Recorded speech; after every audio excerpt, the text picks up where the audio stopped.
I want to start this by telling you that I am not a particularly interesting person.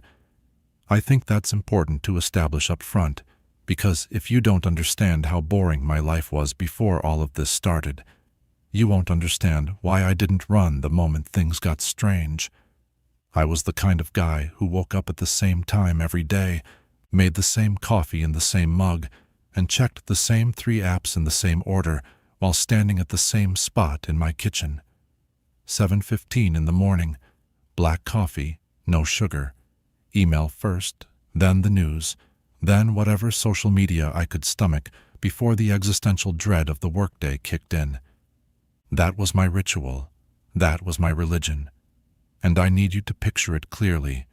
The gray light coming through the blinds, the hum of the refrigerator, the faint smell of the cheap grounds I'd bought in bulk, because that kitchen is ground zero for everything that followed. It was a Tuesday. I remember it was a Tuesday because I had a standing meeting on Tuesdays that I hated, and I was already dreading it while I thumbed through my phone. The coffee was too hot, so I set it down on the counter and opened my email app. 37 new messages. Most of them were the usual noise, work threads I'd been CC'd on by mistake, promotional garbage from stores I'd bought one thing from 3 years ago, a newsletter I'd forgotten to unsubscribe from. I deleted 12 of them without opening them, arching my thumb across the screen with the muscle memory of someone who had performed this exact gesture thousands of times. It was meditative almost, the small satisfaction of clearing clutter, making space. I didn't know then that I was making space for something else entirely, something that had been waiting for an invitation. The 13th email stopped me. The sender was just a string of numbers and letters, one of those auto-generated addresses that spam bots use, but the subject line didn't read like spam at all. It said, "You should check the back burner." I stared at it for a long time, long enough that my coffee stopped steaming. The back burner. I'd cooked eggs on the back burner that morning because the front one had been acting up, hissing too loud, and I'd meant to tell the landlord about it but kept forgetting. It was such a specific, private detail. Not private in a scandalous way, just domestic, boring, the kind of thing no one would know unless they'd been standing in my kitchen with me at 6:45 that morning. I felt that first cold thread of unease then, the kind that starts at the base of your skull and spreads outward like frost on a window. I told myself it was a coincidence. Algorithms know everything now, right? I'd probably searched for stove repair at some point, or mentioned it in a text, or maybe my phone's microphone had picked up my muttering and some targeted ad system had gotten clever. That had to be it. Clever spam. A new breed of phishing that used scraped data to sound intimate. I almost opened it. My thumb hovered over the subject line, trembling slightly. But then my work alarm went off, the little chime I'd set to tell me I had 45 minutes before I needed to leave, and the spell broke. I took a long sip of coffee, scalded my tongue, and decided I was being paranoid. I didn't open the email, but I didn't delete it either. Not yet. I just closed the app, got dressed, and went to my meeting. I wish I could go back to that moment and pay attention to how the house sounded when I left. I think it was already starting. I didn't think about the email again until that night. I got home around 6:30, ordered takeout because I was too tired to cook, and settled onto the couch with my laptop to mindlessly clear my inbox before starting whatever show I was pretending to watch. The email was still there, third from the top now, its subject line somehow more aggressive in the blue-white glow of the screen. You should check the back burner. I felt a flicker of the morning's unease, but it was weaker now, diluted by a full day of mundane distractions. I was annoyed more than anything. Annoyed that some bot had gotten close enough to my real life to make me pause. So I did what I always did with annoyances. I deleted it. The swipe, the little animation of the message vanishing into the digital void, the satisfying ping of the trash folder. Gone. I set the laptop aside and went to the kitchen to throw away my empty takeout container. And that's when I felt it. The wrongness. It wasn't anything dramatic. No doors slamming, no shadows moving, no horror movie crescendo. Just a subtle shift in the air pressure, like when a storm is coming but hasn't arrived yet. I stood by the sink and realized the dish soap was on the left side of the faucet instead of the right. I always kept it on the right. Always. I'd lived in this apartment for 2 years, and every single day of those 2 years, the dish soap had lived on the right side because I was right-handed, and it was easier to grab while rinsing. But there it was, on the left, its label facing the window. I picked it up slowly, turning it over in my hands like it might have an explanation printed on the back. I told myself I'd moved it and forgotten.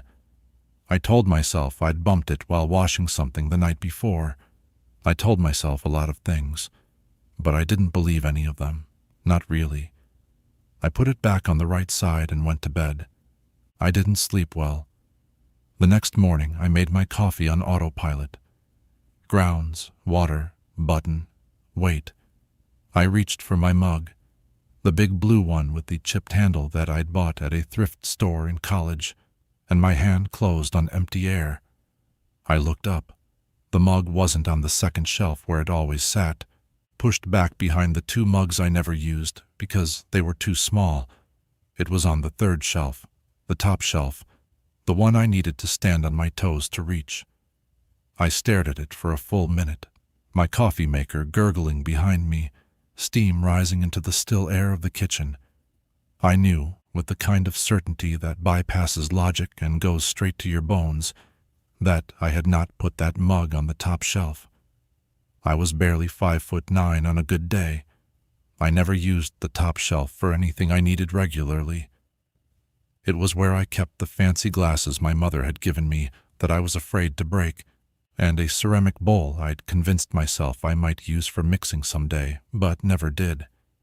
The blue mug had no business up there. None. I dragged a chair over, one of the wooden ones from the small table by the window, and stood on it to retrieve my mug. As I climbed down, I noticed something else. The chair had been closer to the table than usual. Not by much, maybe 6 inches, but I noticed because my shin brushed the leg as I stepped down, and that had never happened before. There was a clear path from the counter to the table that my body knew by heart, and that path had shifted. I sat down with my coffee, holding the mug with both hands, like it might anchor me, and I tried to remember the last 24 hours with perfect clarity. Had I cleaned? Had I rearranged? Had I sleepwalked? The answers were no, no, and not as far as I knew. The apartment felt different then. Not hostile exactly, just adjusted. Like someone had come in while I was out and tidied up according to their own preferences. I finished my coffee in silence, listening to the walls. It arrived at exactly 7:15 the following morning. I hadn't even taken my first sip of coffee yet. My phone buzzed on the counter, and I picked it up expecting another promotional code or a work emergency. The sender was different this time, another string of alphanumeric nonsense, but the subject line made my throat tight. The blue mug is better on the top shelf, less chance of knocking it over. I read it 3 times, then 4. The words stayed the same, patient and calm, like someone explaining a perfectly reasonable household tip to a slow student. I looked up at the 3rd shelf. The mug was still there from yesterday because I'd been too unsettled to move it back. But I hadn't told anyone. I hadn't posted about it. I hadn't even spoken aloud in my apartment since getting home the night before, except to mutter, "Damn it," when I stubbed my toe on the bathroom door. My phone felt heavy in my hand. Too heavy. I scrolled through the rest of my inbox with shaking thumbs, but there was nothing else unusual, just the normal noise. When I looked back at the email, I noticed something I'd missed the first time. There was no body text, no link to click, no scam to fall for. Just the subject line, complete and self-contained, hanging in my inbox like a photograph left on a doorstep. I didn't delete it. Not then. I set the phone down face first on the counter and walked to the window. The street below looked the same. Cars parked in the same spots. The same neighbor walking the same dog at the same time. But inside my apartment, behind me, the air had changed. It felt charged, like the moment before lightning strikes, when the whole world holds its breath and waits to see where the bolt will land. I stood there until my coffee went cold, and then, slowly, I went back to the counter. I picked up my phone. I looked at the email one more time, and I deleted it. I don't know why. Maybe I wanted to prove it meant nothing. Maybe I wanted to see what would happen. The little animation played. The message vanished. And somewhere in the walls, something shifted. I called in sick to work that day. I told them I thought I was coming down with something, which was technically true. A cold dread had settled in my stomach and wasn't leaving. I spent the morning walking through my apartment with the methodical precision of a crime scene investigator, touching objects, photographing their positions with my phone, trying to build a map of what had changed and what hadn't. The dish soap was back on the right side of the sink. That was different from yesterday. The chair was flush against the table again, but when I measured it with a tape measure I found in a junk drawer, it sat 2 inches farther out than I remembered from when I first moved in. The scratch on the hardwood near the bathroom door, a thin white line I'd always assumed was from the previous tenant's furniture, looked deeper, fresh, like something had dragged across it recently. I sat on the floor and ran my finger along it, feeling the splinters catch at my skin. None of this was possible. I know that sounds like the obvious thing to say, but I mean it literally. Objects don't move when you're not looking. Shelves don't rearrange themselves. Dish soap doesn't migrate. Unless you're losing your mind, and if I was losing my mind, I needed to know before I went back to work and accidentally agreed to something in a meeting that would get me fired. I opened my laptop and pulled up my email on the browser instead of my phone, thinking maybe the screen would make the messages look more normal, more explicable. They weren't there. The first email, the second email, both gone from the trash folder too. Not just deleted, erased, no metadata, no trace. My inbox history jumped from a promotional email about socks on Monday to a work thread on Wednesday, with a gap where the strange messages had been. I checked my deleted items 3 times. I checked my spam. I even checked my archive, though I knew I hadn't archived them. Nothing. It was like they'd never existed, except they had. I had the memory of them burned into my retinas. You should check the back burner. The blue mug is better on the top shelf. I closed the laptop and sat in the silence of my apartment, listening to the building settle around me. And then I realized I was waiting for the next one. It didn't come the next day, or the day after.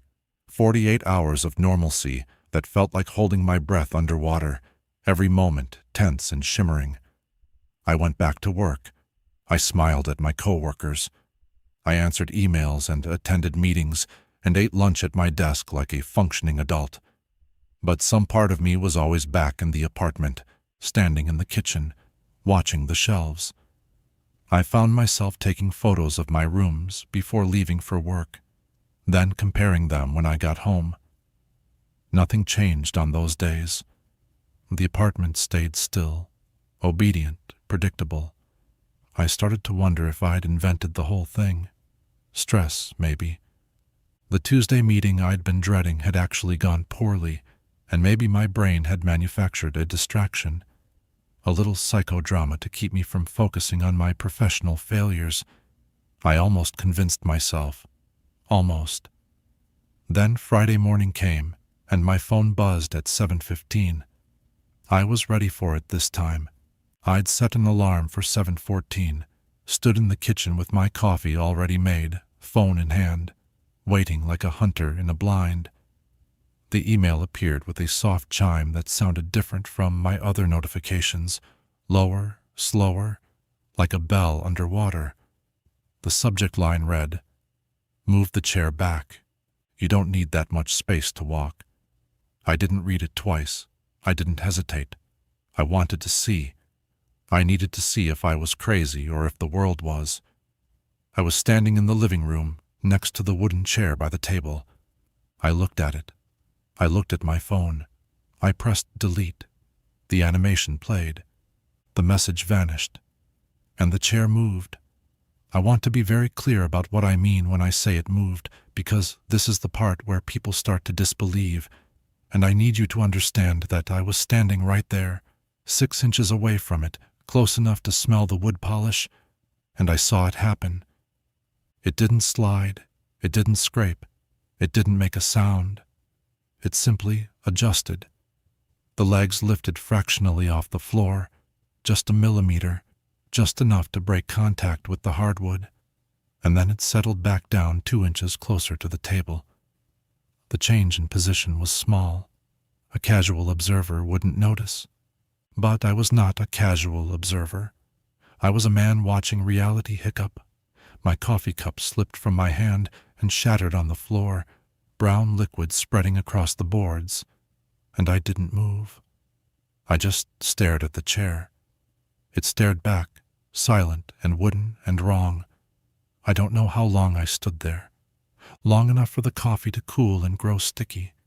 Long enough for the morning light to shift from gray to gold and start hitting the dust motes in the air. The chair didn't move again. It just sat there, 2 inches closer to the table, pretending it had always been that way. I cleaned up the broken mug carefully, wrapping the ceramic shards in paper towels and placing them in the trash with the reverence of handling evidence. Then I sat in the chair. It felt the same slight wobble in the back left leg, the same smooth grain of the wood under my palms. But when I looked at the room from this new angle, the proportions were wrong. The path to the kitchen was narrower. The window seemed farther away. It was like someone had taken a photograph of my apartment and slightly cropped it, and I was now living inside the cropped version. I got up and measured everything. The distance from the chair to the wall, the distance from the table to the window, the angle of the blinds. I wrote it all down in a notebook I found under my bed, filling 3 pages with numbers that I hoped would anchor me to something real. Then I sat on the couch and stared at the chair until my phone died in my pocket from lack of use. I was afraid to check my email. I was afraid there would be another one. I was afraid there wouldn't be. When I finally plugged in my phone and turned it back on, the screen lit up with the usual notifications. News, social media, a reminder about a bill, but no email. Not yet. I exhaled a breath I didn't know I'd been holding. Maybe that was the end of it. Maybe the chair was the grand finale, a one-time glitch in the simulation, and now things would go back to normal. I wanted to believe that so badly. I went to bed early that night, pulling the covers up to my chin like a child, and I dreamed of chairs sliding across empty rooms while I watched from a doorway that never stayed in the same place. Saturday morning arrived soft and rainy, the kind of weather that makes you want to stay in bed and listen to the drops against the glass. I almost did. I almost let myself have one normal morning, one lazy day of pretending the world was solid. But I had a routine, and routines are what keep us sane, so I got up. I made coffee in a backup mug, a green one I'd forgotten I owned, and I walked the apartment with my notebook, checking my measurements from the day before. The chair was still moved. The dish soap was on the right. Everything else seemed stable. I allowed myself a small, tentative sip of relief. Then I saw the photograph.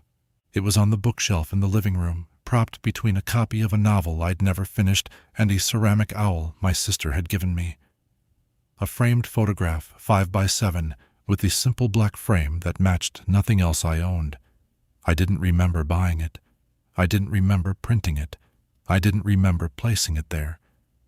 I picked it up with both hands, feeling the weight of it, the cool glass under my thumbs. The picture showed my living room. That much was clear. The same couch, the same bookshelf, the same window with the same rain-streaked glass. But the angle was impossible. It was taken from the corner near the front door, looking toward the kitchen, and in the frame, I could see the back of someone's head sitting on the couch.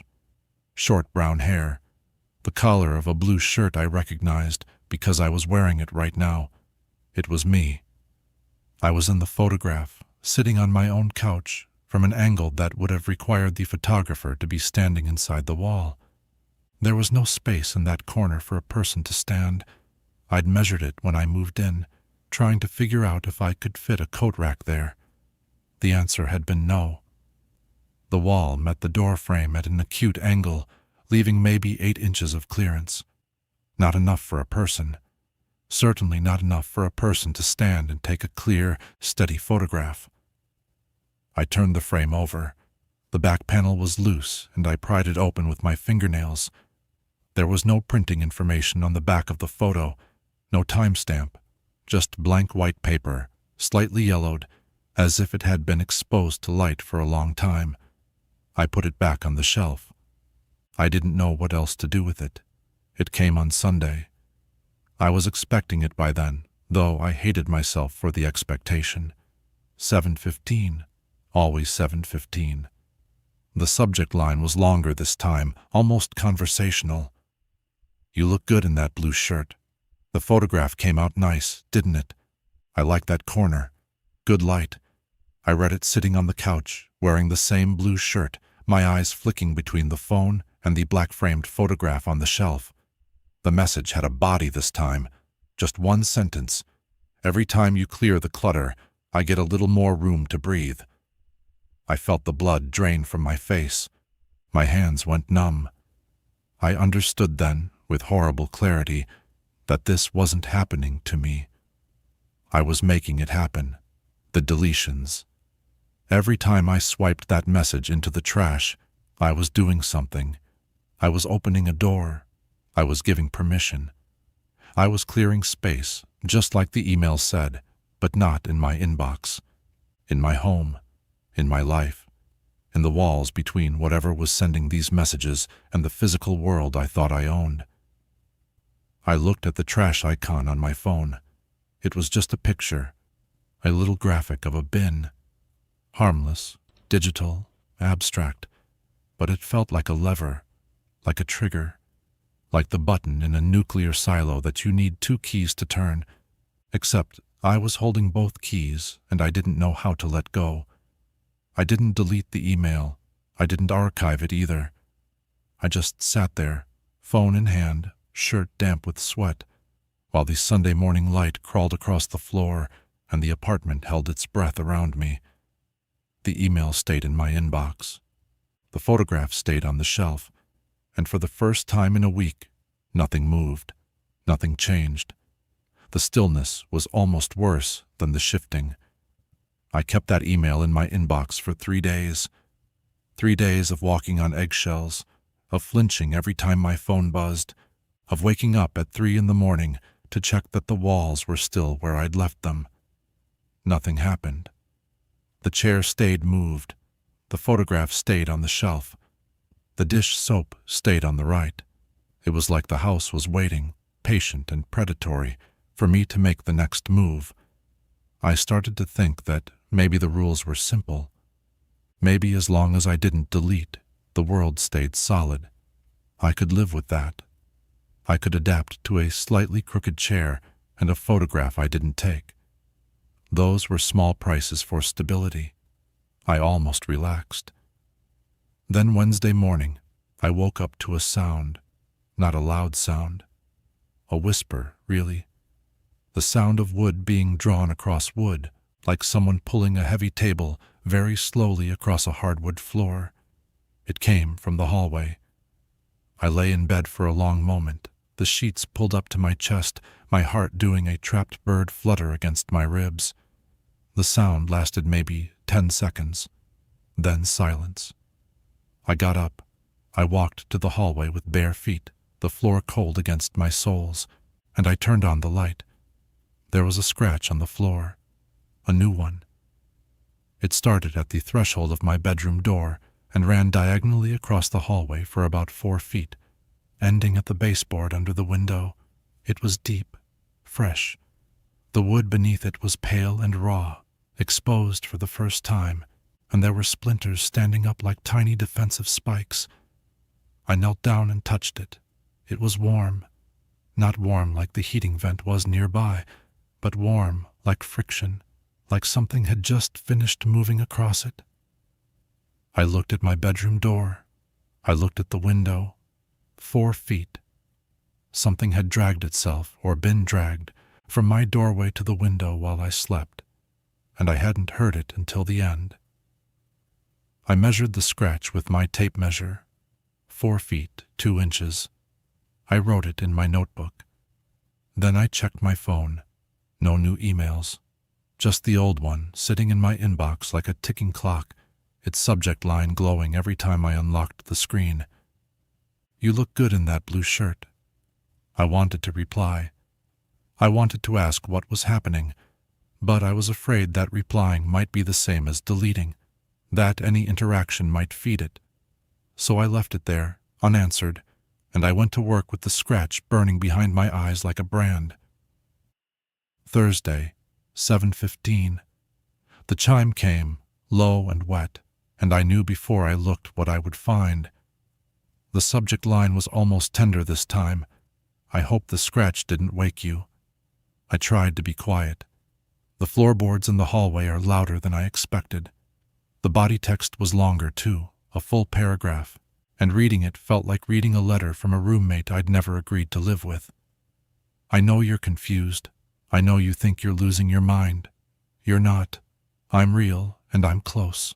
Closer than you think. The house has 2 layouts. Did you know that? 2 floor plans stacked on top of each other like transparencies. Every time you press delete, you peel back a layer. You let me see through. You let me reach through. The scratch is just the beginning. I have so much I want to show you. I read it 4 times. Then I read it again. 2 floor plans, 2 layouts. I thought about the photograph, the impossible angle. I thought about the chair moving without sound. I thought about the dish soap migrating from one side of the sink to the other while I was at work. 2 layouts, 2 versions of the same space, occupying the same coordinates, separated by whatever thin membrane I'd been puncturing with my thumb. I looked around my apartment. The walls seemed closer than they should be. The ceiling felt lower. I opened the closet in the hallway and stared at the coats hanging there, wondering if behind them, just a layer deeper, there was another closet with different coats, different shoes, different lives. The email was still in my hand, glowing, and I realized with a sinking horror that I wanted to delete it. Not because I wanted to clear my inbox, but because I wanted to see what would happen next. The curiosity was physical, a pressure behind my eyes, an itch in my palms. I wanted to peel back another layer. I wanted to see the other layout. I wanted to meet the person who wrote this. That was the worst part. Not the fear, the wanting. I deleted it at noon. I told myself it was an accident. I was clearing out old newsletters, swiping fast, and my thumb caught the edge of the strange email and sent it tumbling into the trash. But that was a lie. I knew exactly what I was doing. I wanted to see. And oh, I saw. I was standing in the hallway when it happened, phone in hand, and the moment the deletion animation finished, the air pressure dropped so fast my ears popped.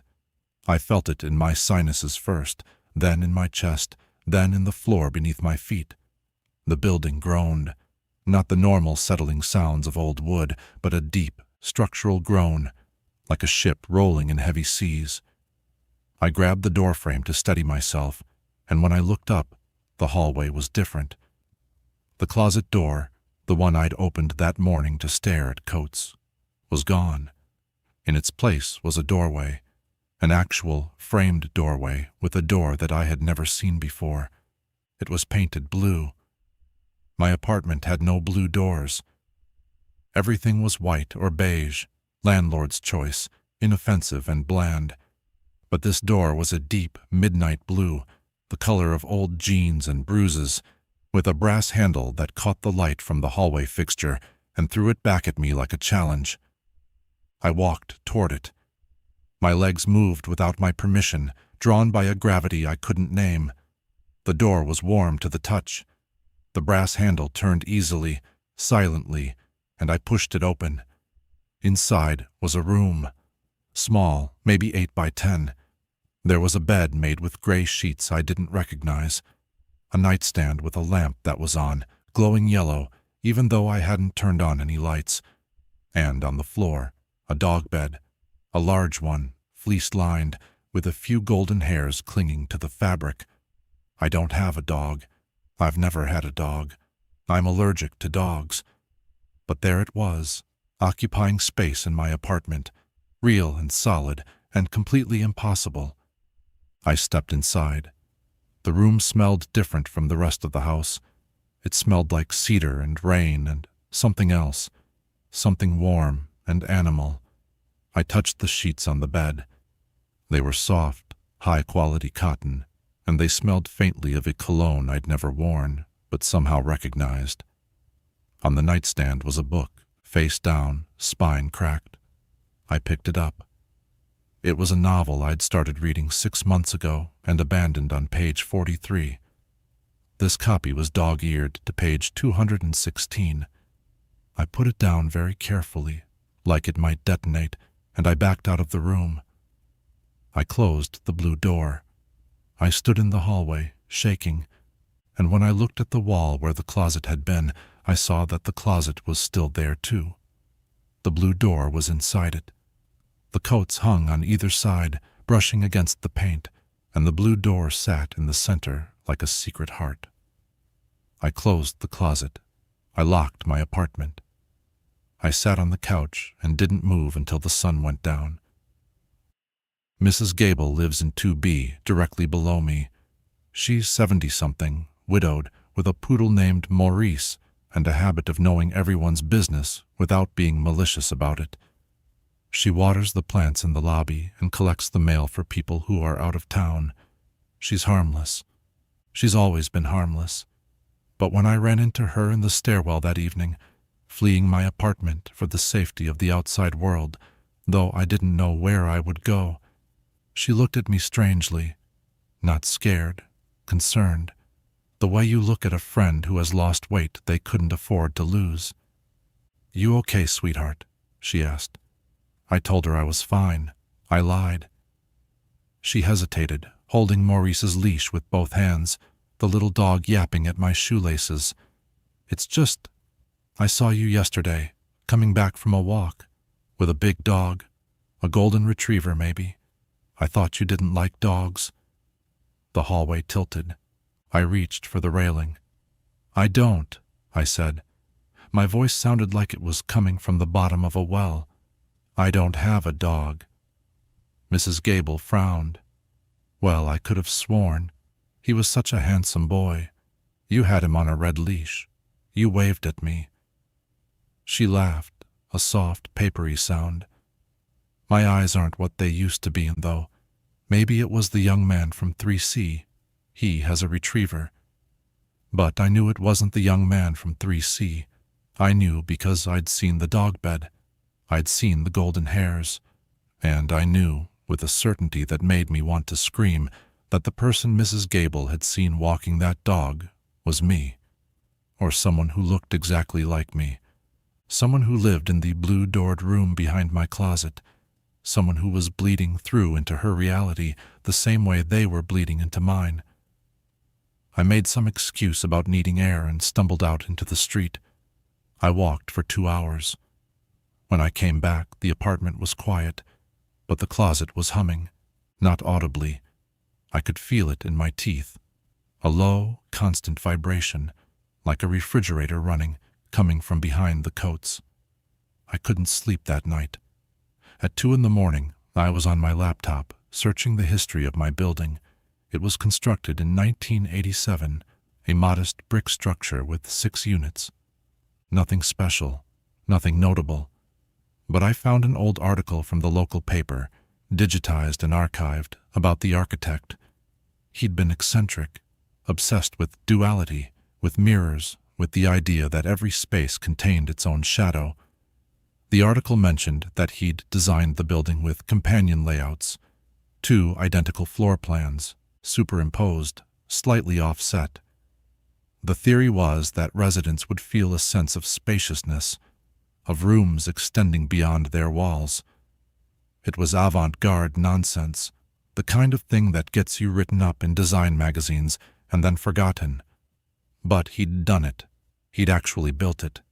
2 layouts, 2 transparencies, and somewhere in the decades since, the offset had started to collapse. Or maybe I'd collapsed it.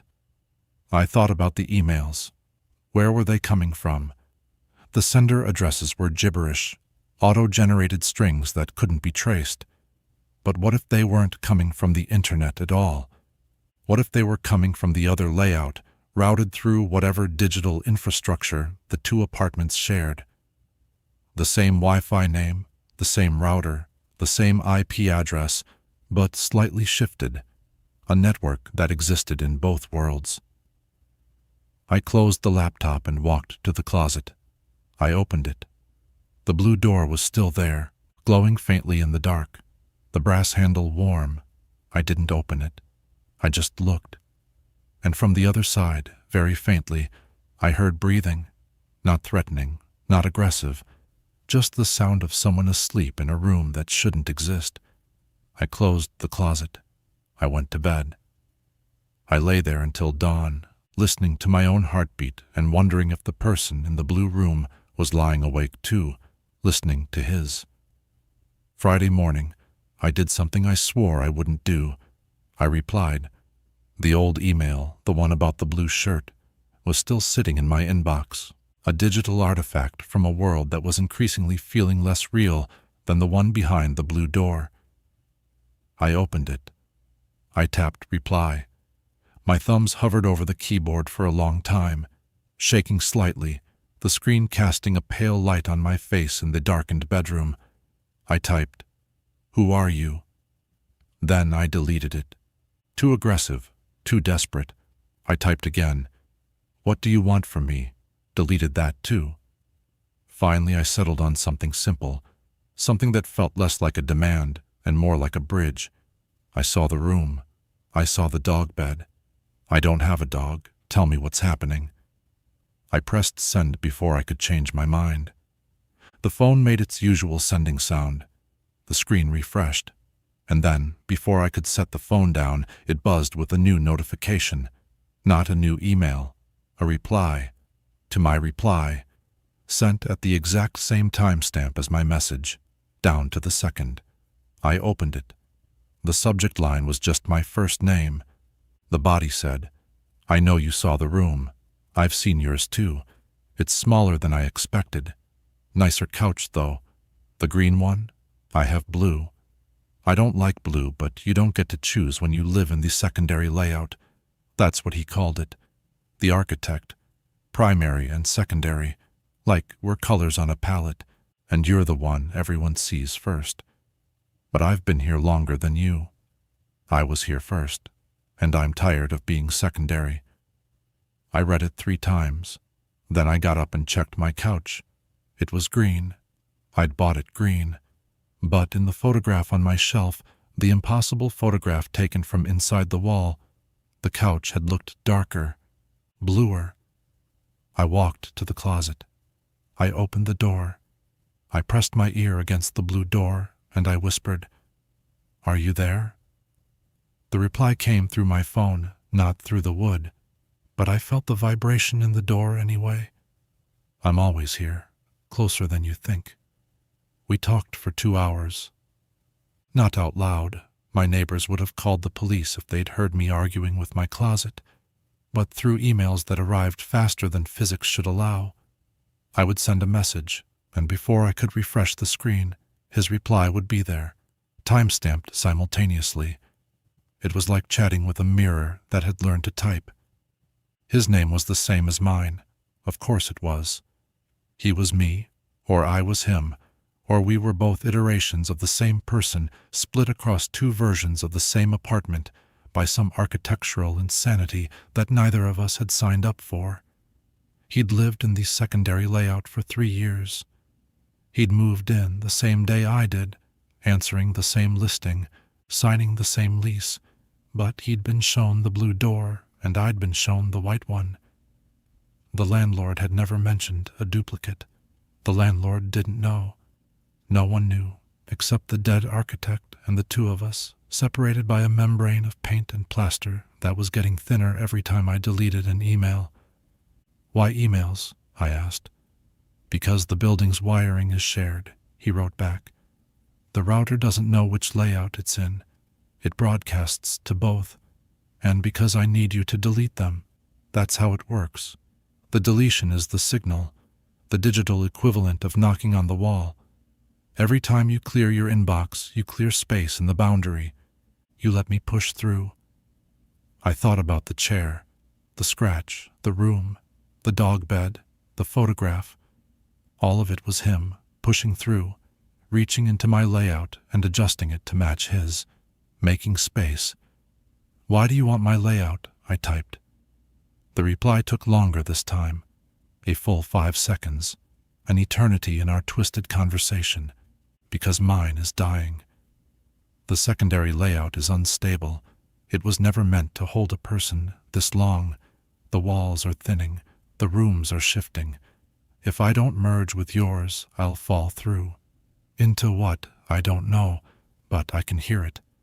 On the other side of my walls, there's something past the secondary layout, something third, something worse, and it's hungry. I sat back on my heels, phone clutched in both hands, and I stared at the blue door. For the first time, I felt sorry for him, for me, for whatever we both were. I asked him about the rules. If there were rules, maybe I could find a way to stop this without either of us getting hurt, or erased, or whatever happened when a secondary layout collapsed into nothing.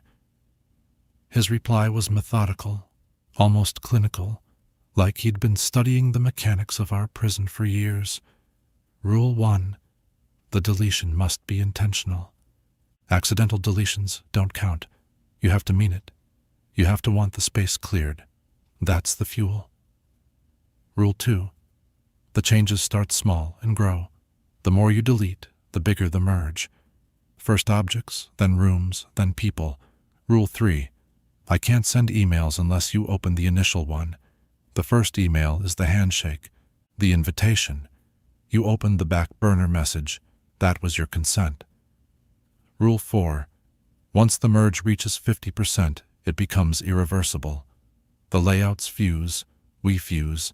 One apartment, one person, one life. But which life? That's the question, isn't it? I thought about Rule 3, the back burner message. I'd opened it. I'd stared at it.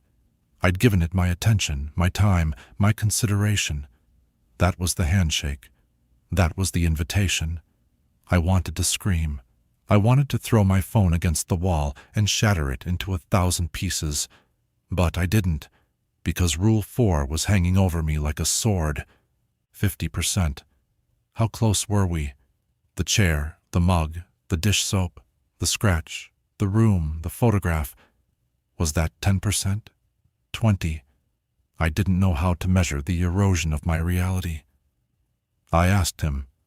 I'd say you're at 35, he wrote. The room was a big one. Rooms are structure. Structure is percentage. Another room or a major structural change and you'll tip over. Then it's just a matter of time. I looked at my inbox. There were 43 unread emails, normal ones, work, promotions, news. If I deleted them all, would that count? Were they all handshakes? No. He'd said the first email was the invitation. The others were just fuel, just kindling. But what if I stopped deleting entirely? What if I never cleared another email, never emptied my trash, let the digital clutter accumulate until my storage was full and my apps crashed. Would that stop the merge? It would slow it, he admitted, but it wouldn't stop it. The boundary is already weak. Time does the rest. I'm pushing from my side, whether you delete or not. Your deletions just make it easier, faster, more comfortable, like opening a window instead of breaking down a door. I asked him the question I'd been afraid to ask. What happens to me if you take over? The reply was immediate. I don't know. Maybe we combine. Maybe you become the secondary. Maybe you fall through to the third layout, and I get to live in the green couch and the morning coffee and the job you hate. Would that be so bad? I'm you. I have your memories, your fears, your childhood. I just have a dog and a different couch. I'm not the villain here. I'm just the one who got the worse apartment. I wanted to believe him. He sounded like me. He wrote like me. He probably thought like me. But there was something in his desperation, a hunger behind the words, that made my skin cold. Saturday morning, 7:15. The chime came, but this time it wasn't a new email. It was an update to an existing thread, our conversation thread. He'd sent something new, unprompted, and the subject line made me drop my coffee. You need to call your mother. I stared at it. My mother and I hadn't spoken in 6 months. Not because of a fight exactly, just because we'd drifted. She'd moved to Arizona with her new husband. I'd gotten busy. The calls had become texts, then silence. It wasn't a wound I talked about. It wasn't something I'd posted online or mentioned to coworkers. It was just a private guilt, a dull ache I carried around like a stone in my pocket. He knew, of course he knew. He was me. He had the same stone. But the body of the email wasn't about guilt. It was about information. In my layout, you called her last month. She told me something she hasn't told you. She's sick. It's not serious yet, but it will be. She didn't want to worry you. She didn't want to bother you. In my layout, I know. In yours, you don't.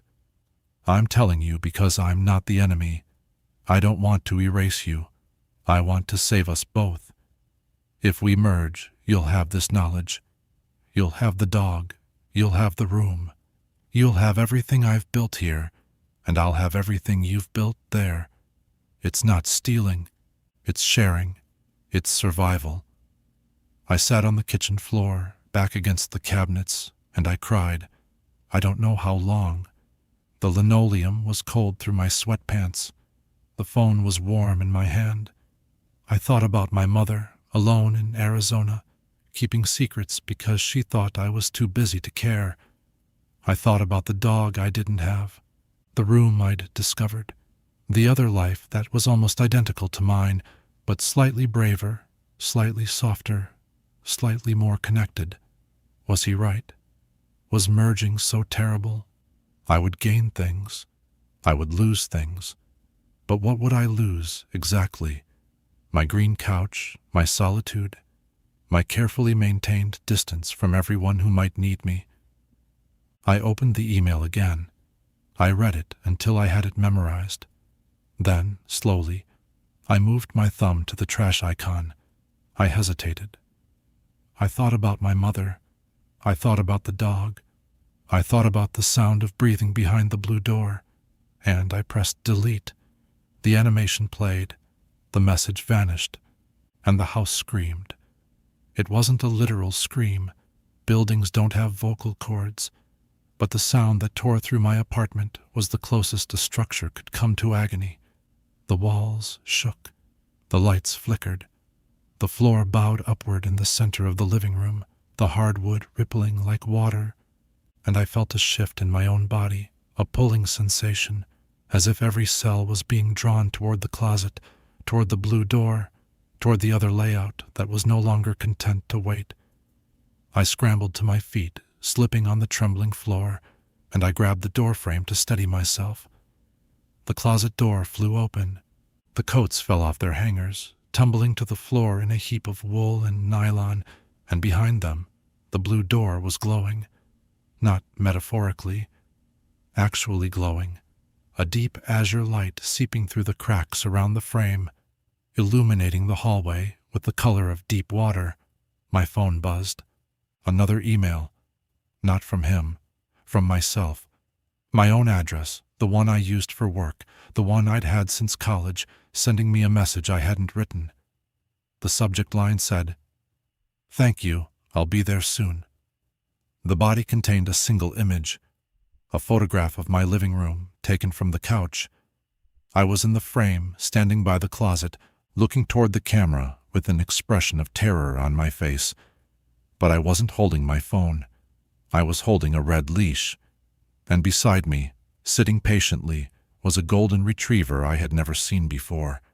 The timestamp on the email was 7 minutes from now. I looked at the blue door. It was opening from the other side. And I understood, finally, that the ultimatum had never been a choice.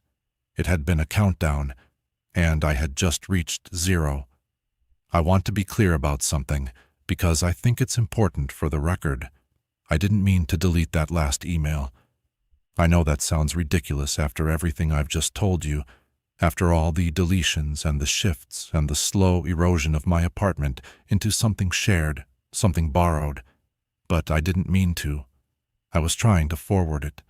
I wanted to send the photograph to my sister, to someone outside this madness, to prove that I wasn't hallucinating, that there was evidence, that the timestamp alone would show something impossible was happening. My thumb slipped. The forward icon is right next to the trash icon on my email app. They're neighbors, close friends.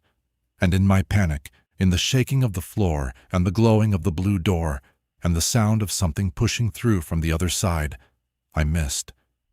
I swiped left when I should have swiped right, or tapped when I should have held, and the email, the photograph of me from the future, the red leash, the dog, the timestamp 7 minutes ahead, vanished into the trash. The little animation played, the satisfying ping, the sound of a door locking from the inside, and the world inverted. I don't have another word for it. Inverted, flipped, turned inside out like a pocket. The floor became the ceiling for a fraction of a second. Or maybe I became the floor, or gravity simply stopped enforcing its usual rules. I felt myself falling upward and sideways at the same time, my stomach lurching into my throat, my vision fragmenting into colors I didn't have names for. The apartment stretched, the walls elongated like taffy, the windows distorting into ovals, the furniture melting and reforming in configurations that hurt to look at. I closed my eyes. I think I screamed, but the sound didn't travel the way sound should. It wrapped around my head and fed back into my ears, amplified, distorted, becoming a chorus of my own voice that said, over and over, "You let me in, you let me in, you let me in." Then silence, absolute, ringing silence, the kind you hear in deep caves or anechoic chambers, where the absence of sound becomes a sound itself. I opened my eyes.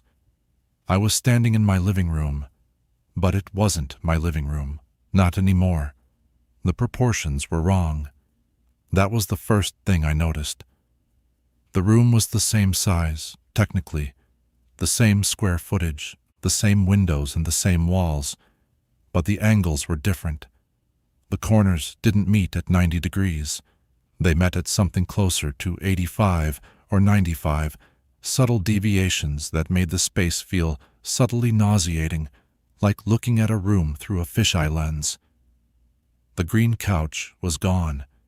In its place was the blue one from the photograph. It looked older, more worn.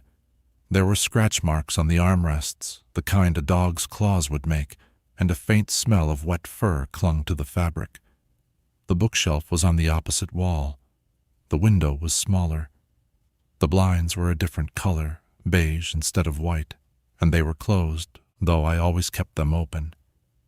I turned around slowly, my body feeling heavy, my movements sluggish, like I was underwater.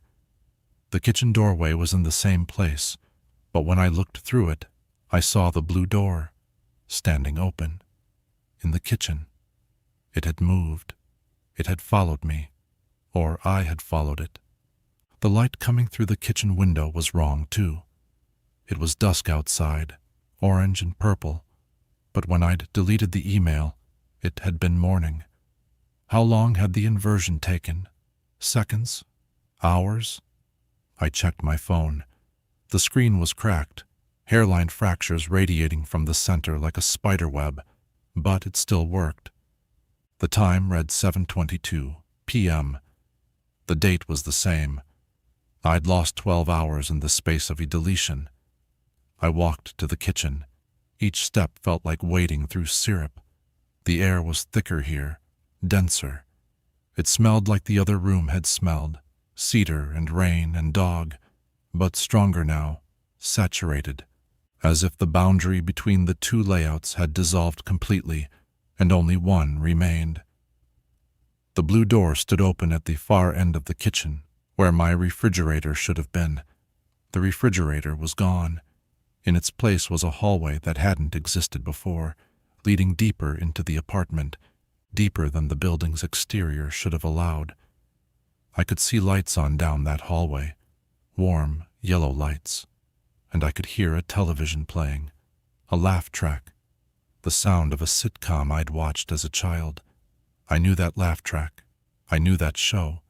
It was the one my mother used to watch while she folded laundry, the one that meant Saturday morning and safety and a time before I knew that apartments could have two layouts. I took a step toward the blue door, then another. The floorboards creaked under my feet, but the creaks were wrong too, deeper, slower, like the wood was older than it should be. I was walking into my apartment's heart, or its shadow. The hallway was longer than physics allowed. I counted my steps. 50, 60, 70. My apartment was maybe 800 square feet total. This hallway alone seemed to stretch for 100 feet, lined with doors on either side that I didn't recognize. Some of them were white, some were blue. One was red, and from behind it I could hear the sound of running water and someone humming. I didn't open that one. I kept walking until I reached the end, where the hallway opened into a room I knew. The living room, but from the other side. I was standing in the doorway that should have led to my bedroom, looking out at the same space I'd just left, but reversed, mirrored. The blue couch was on the left instead of the right. The window was on the right instead of the left. The bookshelf was back where it belonged, but the books were different. Paperbacks I'd never bought. A collection of dog-eared science fiction novels with cracked spines and coffee stains on the covers. I stepped into the room. The television was on, playing the sitcom on a loop, the laugh track rising and falling like breathing. On the coffee table was a mug, the big blue one with the chipped handle. My mug, filled with cold coffee. I picked it up. It was real, solid. The chip on the handle fit my thumb exactly. I looked around for signs of him, the other me, the secondary. But the room was empty, just the television and the couch and the books and the mug, and the dog bed placed carefully in the corner, with a few golden hairs still clinging to the fleece. I sat on the blue couch. It was comfortable, more comfortable than my green one. The wear on the cushions fit my body better, as if someone with my exact dimensions had been sitting here for years. I picked up one of the paperbacks. The title was unfamiliar, but when I opened it, I found my own handwriting in the margins, notes I'd never written, thoughts I'd never had.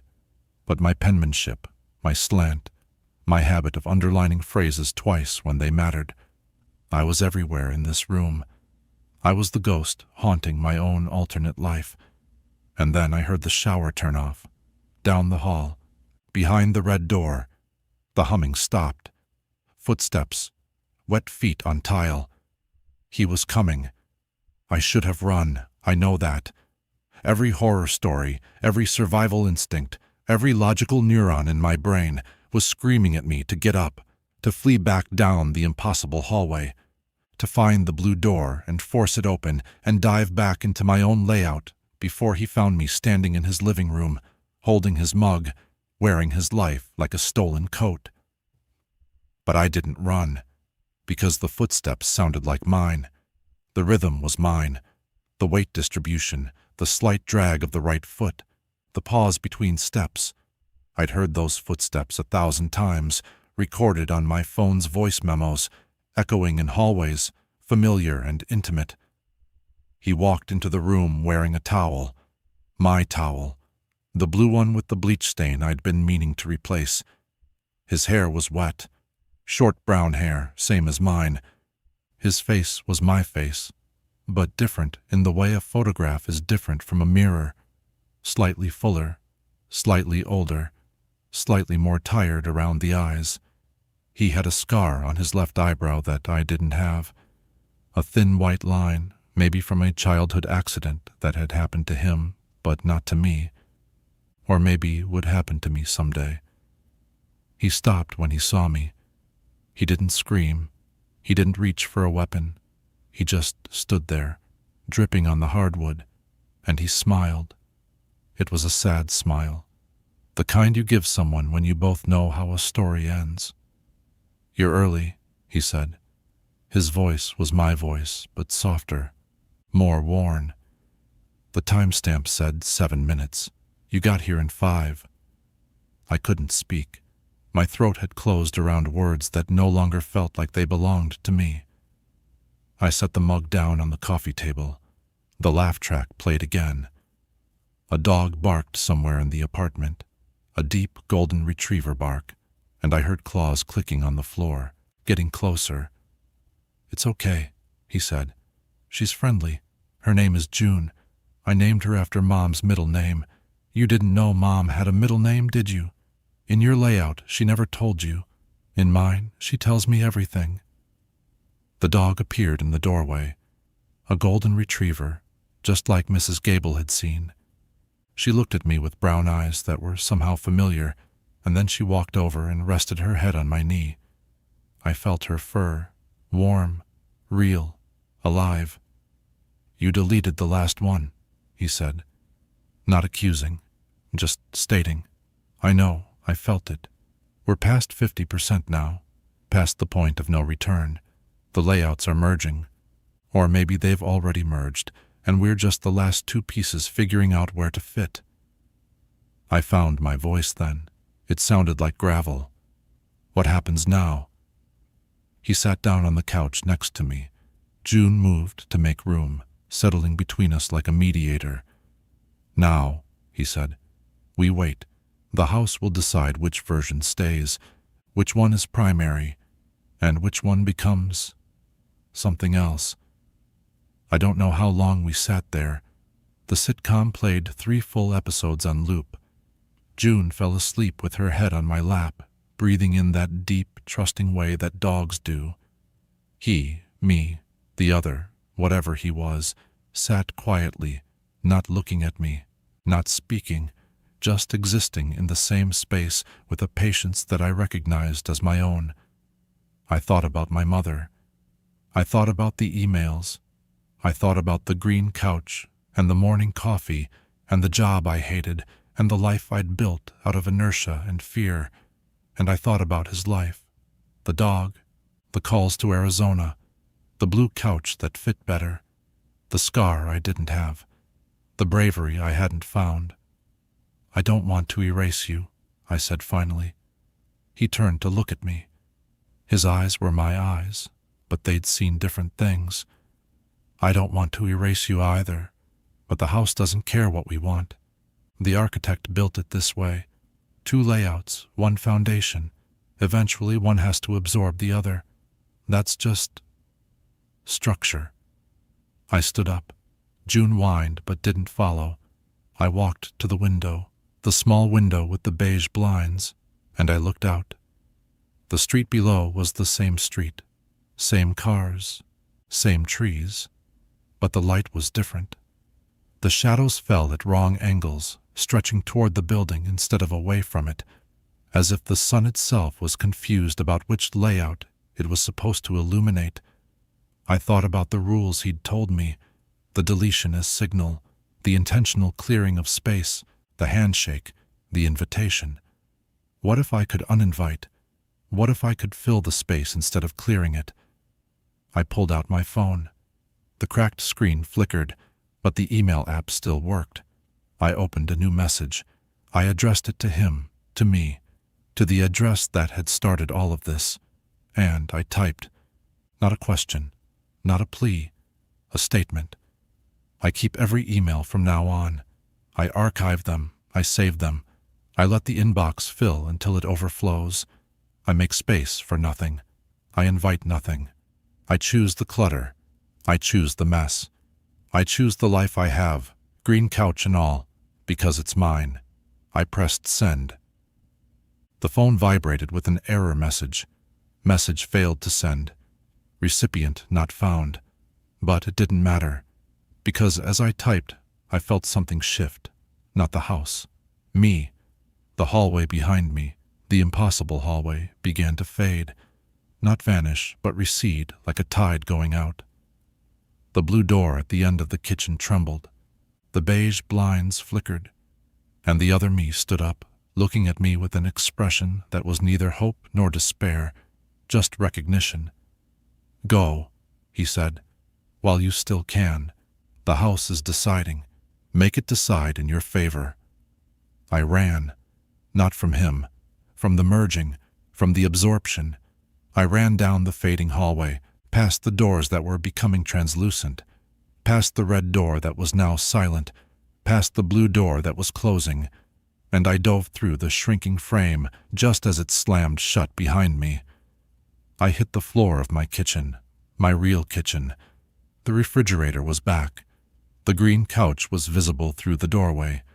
The morning light, actual morning light, gray and soft, was coming through the window. I lay on the linoleum, gasping, and I listened to the house settle. Once, twice, then silence. I didn't move for an hour, maybe longer. I lay on my kitchen floor, staring at the ceiling, waiting for it to stretch or invert or turn inside out again. It didn't. The refrigerator hummed its normal hum. The pipes in the walls made their normal gurgle. The light through the window shifted from gray to gold as the sun climbed higher, and everything about it was perfectly, blessedly ordinary. I sat up slowly. My body ached, not from injury but from tension, every muscle clenched for so long that relaxing felt like exercise. I checked my phone. 8:47 a.m. Sunday. The same Sunday I'd left. Or maybe the next one. Or maybe no time had passed at all, and the inversion had been a moment suspended between heartbeats. The screen was still cracked. That, at least, was real. I stood up and walked through my apartment with the careful steps of someone learning to trust gravity again. The green couch was back. The bookshelf was in its proper place. The window was the right size, but the scratch in the hallway was still there. 4 feet, 2 inches. Pale and raw. I touched it. It was cool now, no longer warm from friction, just a scar in the wood. The photograph was still on the shelf, too. The black frame, the impossible angle, the back of my head on the couch. I left it there. I didn't know what else to do with it. The blue mug was on the second shelf where it belonged, but when I picked it up, I noticed something new. The chip on the handle had changed shape, slightly, imperceptibly, but I knew that chip like I knew my own fingerprints, and it was different, smoother, as if someone had held it for years, wearing down the rough edge. I put it back. I didn't make coffee. I wasn't ready for routines yet. I sat on the green couch, the slightly too firm green couch that didn't fit my body as well as the blue one had, and I looked at my phone. The email app was open. The conversation thread was still there. His messages, my replies, the photograph with the future timestamp. I didn't delete them. I archived them, every single one. Then I turned off my phone and sat in the quiet. It's been 3 weeks since the inversion. 3 weeks of testing the house, of measuring the rooms with my tape measure, of checking the closets before I open them. The apartment has stayed stable. No more moving chairs, no more migrating dish soap, no more glowing doors. But some things didn't go back. The scratch remains. The photograph remains. And the closet in the hallway, the one that had briefly contained the blue door, now contains something else. A dog leash. Red. Coiled on the floor behind the coats, where I swear I didn't put it. I found it yesterday while looking for my winter boots. I picked it up. It was warm, and when I held it, I could smell cedar and rain and something warm and animal. Just for a second, before the scent faded into the musty anonymity of the closet air. I didn't throw it away. I didn't move it. I just hung it on the hook by the door, where a dog owner would hang it, where he would hang it, because some part of me knows he's still there, not pushing through, not reaching, not trying to merge, just adjacent. In the secondary layout that didn't collapse but didn't fully separate either. A roommate I can't evict, a neighbor I can't see. I also found a paperback on my nightstand last Tuesday, a science fiction novel with a cracked spine and coffee stains. I'd never bought it, but when I opened it, the margins were empty. No handwriting yet, just blank space, waiting. I put it on the shelf. I haven't read it. I'm afraid the notes will appear when I'm not looking, written in my hand, but not by me. The house feels bigger now, too. Not in a measurable way. The tape measure says the rooms are the same dimensions they've always been, but in a felt way, like the walls extend further than they should, like there's space behind the drywall that I could reach if I just knew where to push. I don't push. I don't look. I just live around it, the way you live around a drafty window or a squeaky floorboard. You accept the haunting as architecture. It came this morning, 7:15, the low underwater chime that I'd hoped never to hear again. I was making coffee, new routine, same mug, but I check the chip every morning now, and the sound made me freeze with the pot halfway to the cup. I didn't want to look. I stood in the kitchen for 5 full minutes, steam rising from the black coffee, the morning light doing its slow crawl across the counter, and I argued with myself. If I didn't look, it wasn't real. If I didn't look, I could pretend the sound was a notification from a news app, or a weather alert, or anything else. But I looked. Of course I looked. The subject line said, "Thank you." That was all. Just 2 words. No body text, no photograph, no reference to mugs or scratches or dogs or mothers. Just, "Thank you." I stared at it until my coffee went cold. I didn't know what he was thanking me for not deleting, for escaping, for leaving him the blue couch and the dog and the life that was slightly braver than mine. Or was he thanking me for the opposite, for the merge that had failed but left the door cracked, the boundary thin, the connection intact? I didn't reply. I didn't delete. I didn't archive. I just left it there, sitting in my inbox like a stone in clear water, distorting everything around it. And then, an hour later, a second email came. Same sender, same thread.